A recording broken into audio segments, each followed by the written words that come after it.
बीजमाला भाग 27। तव नियम सुखियाणं कल्याणं जीवियमपि मरणमपि जीवन्ति जय गुणा अजिनन्ति सुगैम उवन्ति मया।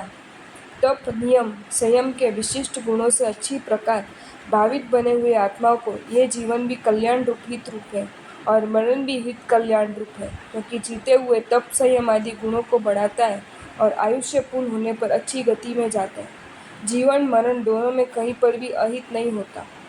अहियम मरणम अहियम च जीवियम पावकम्म कारिणम तम्म सम्मि पड़न्ति मया वैरम वढ़न्ति जीवंता। पाप कर्म चोरी आदि करने वाले का मरण भी अहित रूप और जीवन भी अहित रूप है, क्योंकि मृत्यु के बाद नरक रूप अंधकार में गिरता है और जीते जी वैर को पाप को बढ़ाता है। दोनों समय अनर्थ। इससे समझकर विवेकी आत्मा मृत्यु आ जाए तो भी पाप न करे। विवेक यह अवि इच्छन्ति अमरणम नय पर पीड़म करन्ति मणसावी जे ए सुविय सुगई पहा सोयरिय सुवो जहा सुलसो। जिस विवेक में मोक्ष गति के मार्ग को अच्छी प्रकार समझाए वे विवेकी जीव आवश्यकता पड़ने पर वे मौत को पसंद करते हैं, परंतु मन से भी दूसरों को पीड़ा करने का विचार नहीं करते, जैसे काल सोकारी कसाई का पुत्र सुलस। अब अविवेक यह मूलग कुदंड गादाम गणियो चुलघंटी या य पिंडई अपरितंतो चौपया नथी य पशुली। जैसे अविवेकी मानव पास में एक बकरी जैसा चौपगा पशु भी नहीं है, फिर भी पशु को बांधने का खूंटा, चलाने की डंडी, नाथने की लगाम, गले में बांधने की घंटी आदि सामग्री सतत इकट्ठी करता है। तह वत्थ पाय दंडग उगरणे जयन कज्जम उज्जुप्तो चस्सट्टाय किलिसई तम चिय मुड्डो न वी करे।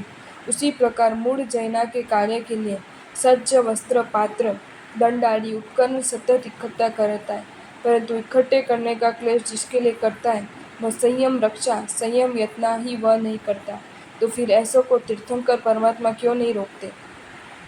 अरिहंतो भगवंतो अहियम व हियम व नवि इहम किंची वारंती कारवेंतीय गितूण जन्म बला हत्ते। अरिहंत भगवान भी मानव को बलात्कार से हाथ पकड़कर किंचित मात्र भी अहित से नहीं रोकते या हित नहीं करवाते। वाह शब्द से उपेक्षणीय पदार्थ की उपेक्षा करवाते नहीं। उव एसम पूनम तदिंति जैन चरि एण कीर्ति निलयाणम देवाण विहुंति पहु किमंग पुनः मणु अमिताणम। फिर भी भगवंत ऐसा उपदेश देते हैं कि जिसकी आचरणा कर वह कीर्ति के आश्रयभूत देवताओं का भी स्वामी बनता है, तो फिर मनुष्य मात्र का राजा बने उसमें तो पूछना ही क्या। वरमूढ़ किरी धरो चिंजयो चवल कुंडला हरणो सक्को हियो वैसा एरावण वाहणो जाओ। हितोपदेश अवश्य सर्व कल्याण साधक है।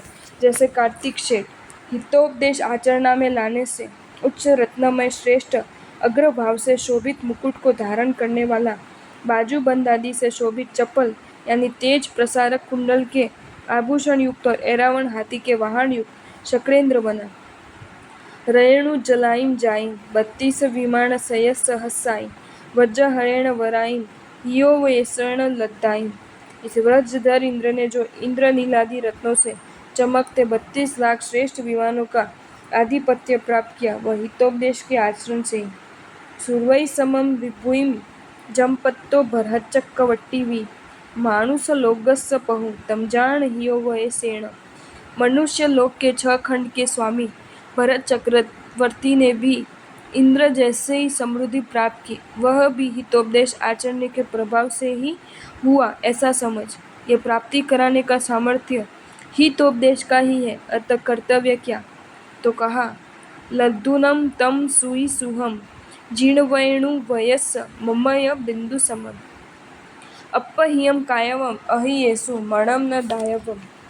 श्रोतेंद्रिय को सुखद अमृत बिंदु समान से जिन वचन उपदेश प्राप्त कर आत्महित करने की इच्छा वाले को जिन वचन अनुसार वर्तन करना चाहिए और जिन वचन से निषिद्ध हिंसादि हितकर में मन भी नहीं ले जाना चाहिए, तो फिर वचन काया को ले जाने की बात ही कही। यमप्पणो करिंतो कस्स न होई गुरुओ गुरु गन्नो अहियम समाय रंतो कस्स न विपच्चो होई।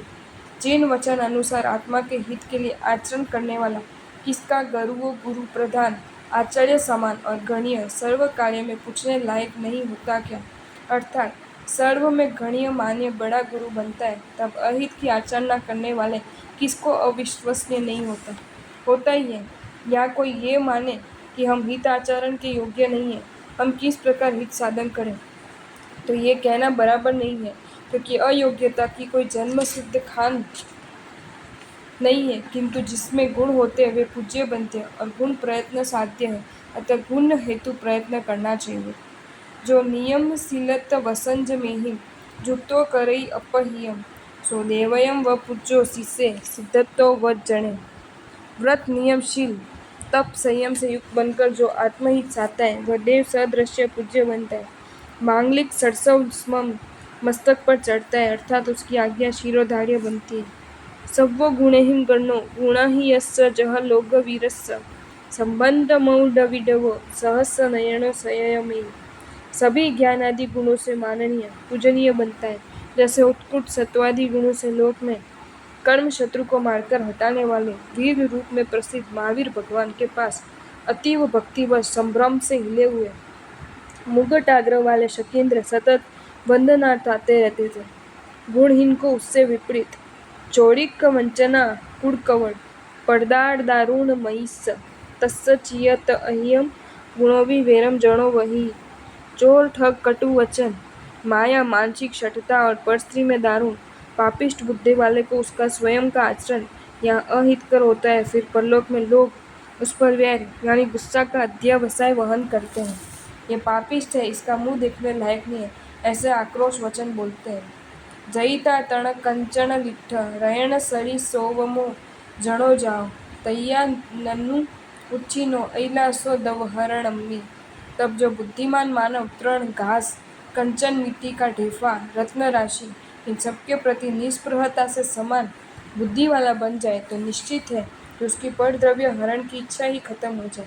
ये विचार कर सन्मार्ग में चलना, इससे स्खलन होने से बड़ों को भी वास्तविकता से कीमत उड़ जाती है। आजीव गणयनेय रज्जसिरिं पय ह्यूण य जमाली हियमप्पणो करिंतो नय वयणिच्चे इह पड़ंतो।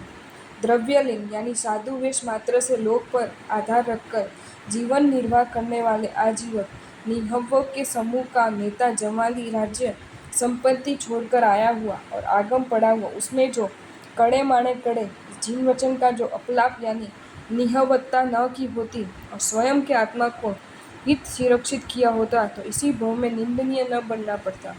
यह निन्नव है ऐसा न कहते। दुष्कर तप संयम करते हुए भी हित भूल जाने से छठे देवलोक में भंगी को जैसा किल्बिष का देवपना प्राप्त न करता।